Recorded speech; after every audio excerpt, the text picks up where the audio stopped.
All right, welcome back to the Wakeman channel and another episode of What Would Wakeman Do? So in this third episode of What Would Wakeman Do? I'm gonna cover a little bit different scenario.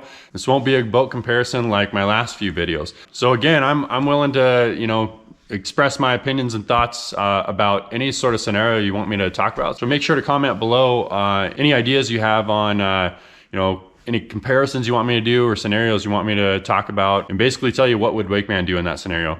So anyways, let's get into this. All right, back in the office here. So I'm gonna start out by reading a comment from Samantha Garza 7091. This comment is from 2 years ago. I thought this would be an interesting comment to put in a what would Wakeman do video. So instead of comparing boats, it's just what would I do in this scenario. So she says, Wakeman, looking for some advice. We recently went with some friends and did the whole wake surf thing and was an absolute blast. So now I'm in the market for a boat, and being first time boat owners, we are torn on what to go with. We are leaning heavy on a flawless 06 MALIBU 21 VLX 320 Inmar, only 8 hours on it. Crazy how new it looks for 40,000. Or go the new route with all the things that make wake surfing process easier, like you said. Would it be possible to add surf gates and whatever else necessary to improve the wake for surfing on the 06, or too much trouble? So first of all, I would be very skeptical of a boat that at this time, at the point in time of this comment, was probably about 15 years old, only having 8 hours on the engine. I would wonder if they, were only able to use it for 8 hours, and then something took a crap on them and they never did anything with it. But let's just assume that, and hopefully they got a test drive and that wasn't the case. But let's just assume that it's good, and we'll go forward with what I would do in this scenario. So one of the things you got to understand is, basically, like prior to 2009. They weren't designing boats to produce surf waves. The most they were doing is designing boats to produce good wakeboard wakes. So they were kind of weighting them a little bit and doing things with the whole design to make good wakeboard wakes. They weren't really weighting them down and really trying to push water to produce a huge wave out the back. In around 2009, I think, is when Centurion started coming out with their surf models, which they were just designing them to add more weight and things like that, so that they could produce a surf wave. And then in 2013, Malibu came out with the surf gate, and after that, boats started being designed a lot more for surfing. And the surf gate and surf tabs basically gave you the ability to evenly weight the boat, and then just deploy that gate or tab, and then it would produce a good wave. Prior to that, though, you'd have to lean your boat to one side. You'd have to weight it down on one side, and then it would produce a wave on that side. So I actually owned a 2007 23 LSV. And that's what I did with that one. I had some ballast bags above the floor in the back, and I actually had another one that I'd put up in those. And I think I actually I had like 4 ballast bags I'd put up on top, and I'd move them around. But anyways, even with that boat, and the 23 LSV is another 2 foot longer than the VLX. Even with that boat, I could get a good wave, but it was a short wave. So you just didn't have much room to move around. Made it harder to get tricks because you just had less room for error. But it's still fun. These days, though, they make aftermarket surf tabs, surf gates, and they make what they call wake shapers. Some people call them suck gates, and they're a device that you stick on the side of the boat. And that allows you to evenly weight the boat as if you had surf gate or surf tabs, and then just stick that device on the side of the boat, and it'll create a nice wave, or a comparable wave to what the newer boats are doing right now. Not quite the level of what newer boats are doing, but it would be somewhat comparable, longer, and just more room for error. And because, prior to like 2009, or basically in the 2000s up to 2010, and there are some models thereafter that were pretty much the same for a while, you didn't have much below floor ballast or below deck ballast. In fact, my 2007 23 LSV only had, I think it was 1,000 pounds of below deck ballast. It might have even only been 800 pounds. So I had like 200 pounds on either side in the back, and I think the middle one was the biggest one. So that's 400 pounds, and then so yeah, I think the middle one might have been a 400 pounder, so that makes it like 800, and then I think the front one was a 200 pound. So that's not that much, and also the boats didn't weigh much back then, which we'll kind of get into, and I'll show you. So what I did is I added 2 750 pound bags in each side in the rear lockers above the floor, which took up almost the entire locker. And then I also had like a bag that I would have up in the front for wakeboarding, and then I'd move it back on the side for surfing, to lean it to one side. But we'll get into what I would do now with the modern products available with this 06 VLX. Okay, so let's just go ahead and start out by looking up specs for the 2006 Malibu VLX, which is actually hard to do. You know, I did this a long time ago when I bought my 2007 23 LSV, and it seemed like it was a lot easier to find. But I did find this page, and it'll give us some information. So, well, and this is just like a listing for somebody selling a boat. So I do remember that my boat had the 350 engine, GM 350, and it looks like this boat has the same one, or very close. And it was a little underpowered. I remember it being a little underpowered for my 23 LSV, especially when I weighted it up a lot. It'll do a little better in the VLX because it is a smaller boat by a couple feet, and it probably weighs less by probably 400 pounds or something like that. But otherwise, you know, it's going to perform similarly, and it kind of depends on what you're doing. When you're surfing, you don't need to get up on planes, so you don't necessarily need a crazy high-powered engine. So let's pop over to this page. So we know it's 21-ish feet, 21 and a half in this case. We see that it's 3,500 pounds, and this is typically a dry weight, so that means not including fuel. And it has a max capacity of 1654. Now, it's very common for people to push that when it comes to surfing and adding ballast above the floor. So I think this is basically when you have more than this on your boat, whether it be people weight or ballast weight, you're basically pushing you're basically putting the liability on yourself of whether or not you damage the boat or cause damage to other people or what have you. So just keep that in mind, but those are our specs there. It does say it has the MLS, which back then was the Malibu launch system for tank ballast system. So very similar to my 23 LSV, but I would guess that it's probably 800 pounds as opposed to, I think I had 1,000 pounds below the floor. So altogether you're working with would be like 4,300 pounds of weight, and a whole design that wasn't necessarily meant for surfing, but works for it. So the first thing that I would do, you know, depending on your budget and what you can afford, is I would probably get a wake shaper. I think that would be the least thing that I would do. And you can see there's just an array of things you can do. One of the things that Samantha asked in her comment was, is there an aftermarket surf tab system? Which this is one right here. You can see that it's for $4,600. For the level of boat, you know, for $40,000, I definitely would not spend $4,600 on adding an aftermarket surf tab system. Would it be cool? Would it be a great feature? Absolutely. But, you know, I just don't think you get your value out of it on resale. And it would just be a big cost in addition to buying the boat. I don't think this is the way I would go. Although, if you want to go that way, I'm sure it would produce some good results. It'd be nice to be able to just push a button rather than messing with a wake shaper that you stick on the side of the boat like the rest of these you see here. So beyond that, I would definitely pick some sort of wake shaper like you see here. There are many. I would not do one like this where you put Velcro on the side of your boat. I would do one that's a suction cup. And there's lots of choices out there these days. You can go, you know, super cheap for $200. You know, you can go with something like this. I kind of like this design here. I honestly haven't had a whole lot of experience with one of these myself. I just like the fact that you have some adjustment with it. So something that gives you some adjustment. You can see that it looks like you move it back. It looks like you can move this thing up and down. But in general, you're probably gonna have to play around with the placement of this on your boat until you get it to where it's producing the best wave anyways. And you can see there's more options. So there's like this one here.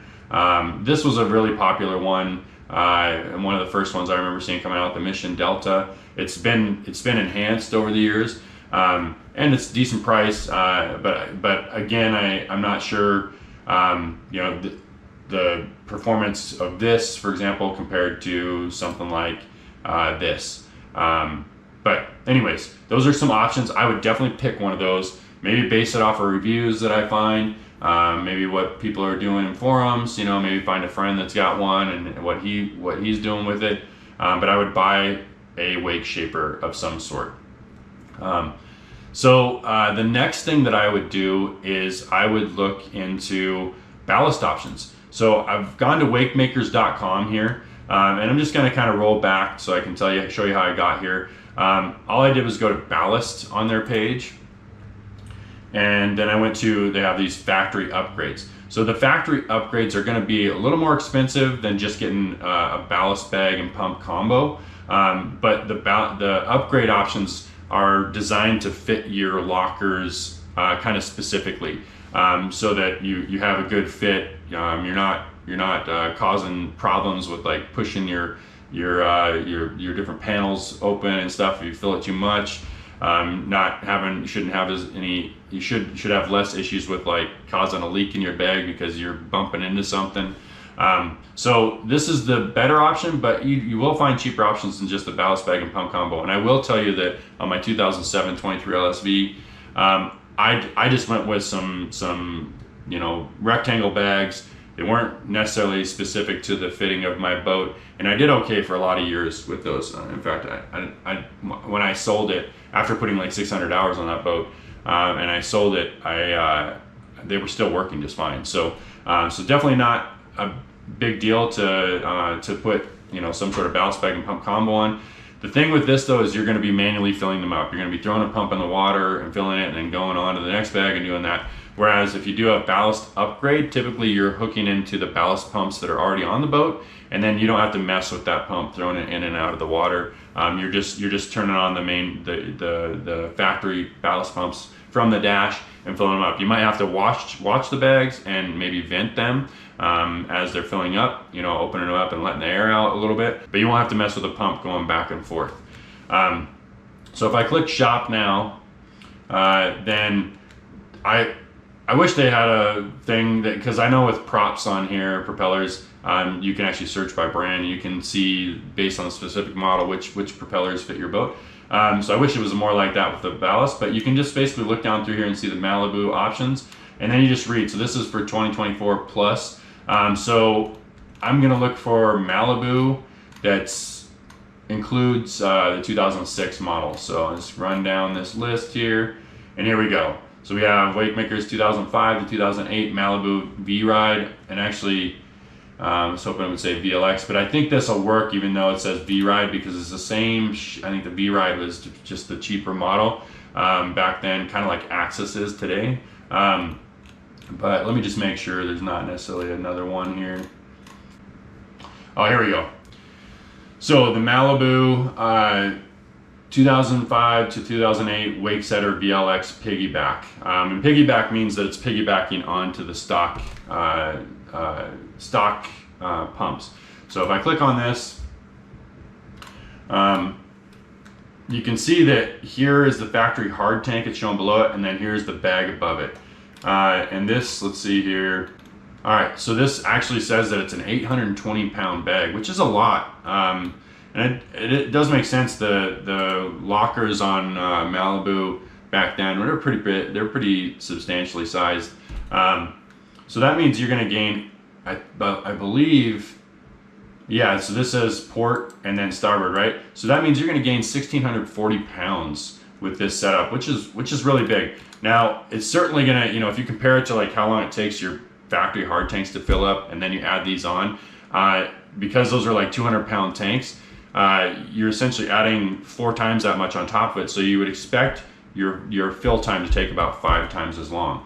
But still, a really good upgrade. And then I believe these come, yeah, it says all required pre-assembled fittings and connectors required. It also comes with a video that explains how it works, and I believe it gives you a guide on how to install it. And I've actually made videos, you know, where I did it with Malibu plug and play, where it was like quick connect. But essentially you're just going to be hooking hoses up and putting hose clamps on, things like that. So this is what I would do for the rear, you know, to add in. That's so great that it adds 1,640 pounds. So that's going to make a huge difference.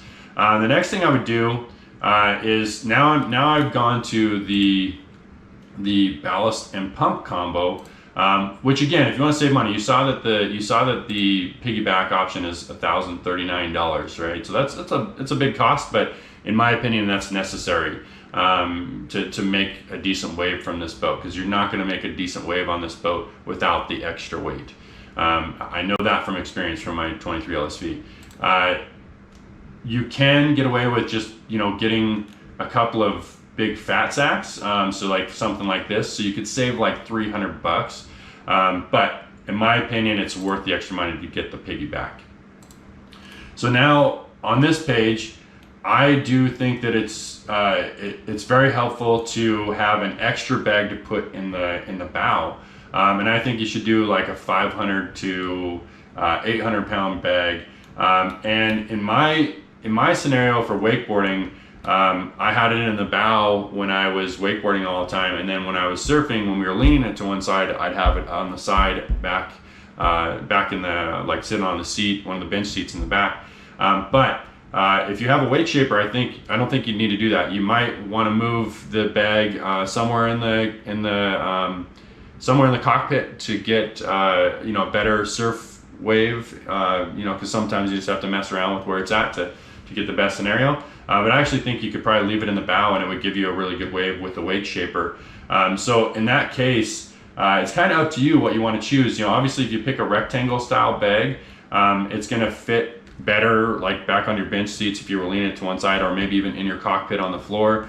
But if you're going in the bow, you know, the triangle bag works really good. I actually had a pretty nice triangle bag that I used for a while. It was similar to this one, and honestly this is probably what I would choose because of the price on it, and I know this pump does a pretty good job of pumping really fast. You can see it's 675 pounds. So that's going to take up your whole bow, but it's going to be pretty good. And when I did it, when I was doing it, I would actually have the seat cushions out. Depending on your setup, Malibu typically just has seat cushions just laying on top of the hard tank in the front. But it all depends on your boat. You can see there's options to like put something below. You know, below, these are meant to be below your seats. But if you have a hard tank there, then there's no reason to do something like this, because it's already, that space is already filled. If you don't have a hard tank in the front, you could look at doing something like this, and you might even look up the option under this ballast upgrades, because sometimes they have that over here under the ballast upgrades. Let me see if I can find one really quick. So yeah, so you can see like Moomba has this one for the front. So you might look for the ballast upgrade for the front for Malibu, but I don't think it's very common, because I think Malibu was pretty typical, fairly typical to come standard. That or people were optioning it with the bow ballast tank. So I don't know if you're gonna find it here for Malibu. But anyways, you see that there are options for putting in the front depending on the boat that you have.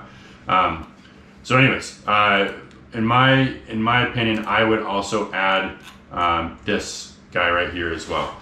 So now you're looking at like, I think altogether that's $1,400 worth of ballast weight, and you're adding like 2,300 pounds of ballast weight, that's substantial for a VLX. You're already over that 1,600-ish pounds of max people weight. So you're already pushing that. Another thing to consider, which sort of depends on your scenario, is some steel shot or lead ballast.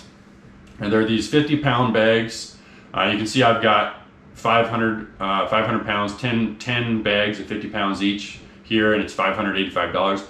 It's typically more money per pound for steel shot bags, but the nice thing about this is that they're very compact, don't take up as much space, and you can kind of hide them in different spots. But you don't want them to be in spots that get water a lot, because they are water resistant, but if they're in spots that are constantly saturated with water, like the very bottom of your boat, then it is going to eventually like get in, deteriorate the bag and rust the steel shot, things like that. So you want these to be in spots that are always dry. So you might consider, maybe doing these instead of the bow bag, something to that effect, if you want to, because obviously it's a little more money. For 675 pounds, it was like $340 on this other page here. And then you can see that for 500 pounds, it's $585. So that's your kind of difference in cost. Depending on your boat, the one thing about Malibu is, in my opinion, they don't have a really good dry area, especially back in this year. There's not really a spot that stays fully dry. But you can always put these in like Ziploc bags too. If you had it in a spot where you thought it was going to get water. But if you had spots where you knew they was going to stay dry or whatever, these are cool. I use them on my 2022 G23. I think I have like 1,200 or 1,300 pounds worth of these things on my G23. So they work really good because you can just put them somewhere and leave them. The one thing you need to consider is it does put that weight on your trailer, whereas water weight you can get rid of before you put it back on your trailer. These, unless you're taking them out of the boat every time, they stay on the trailer, so you need to consider that as well. But these are pretty cool because they take up, for 500 pounds of weight, they're going to take up probably 1/3 of the space of water weight. So you're not, for example, if you were to put them in your rear lockers, even if you were to do 1,600 pounds worth of these things, you're still going to have a bunch of locker space. But again, that's a lot of weight to put on your trailer to be sitting on the back of the boat. So that's why I would definitely go with this piggyback option. And then I might do this in the bow. This would probably be my choice, if I did buy this boat. Or I would do this, and I might even do a combination of both, just because I want extra weight. So if you're like Samantha and you're looking at a 2006 VLX, that's what I would do. I would, again, just to recap, I would get the piggyback ballast upgrade, add 1,600-ish pounds there for the rear lockers. I would get a bow ballast bag that I do have to, throw a pump in the water for.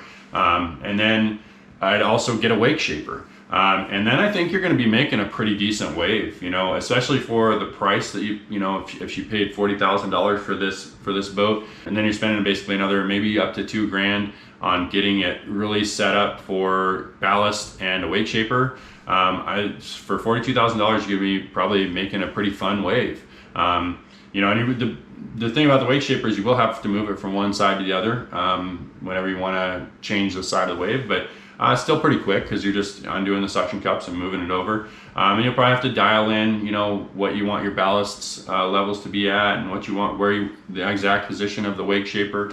But in general, I think you could set yourself up with a decent scenario. And honestly, this sort of scenario, I would probably apply to almost any boat 2010 and below, or maybe even 2012 and below. You're just going to upgrade the ballast and get a wake shaper. All right, that's it for this video. I hope this video helped you. Thank you for watching. If you enjoyed this video, please give it a thumbs up. And if you have any thoughts on this video or ideas for future videos, please leave those in the comments below. And if you're new to the channel, please subscribe and click on that notification bell so you can be notified of my future videos. I'll see you next week.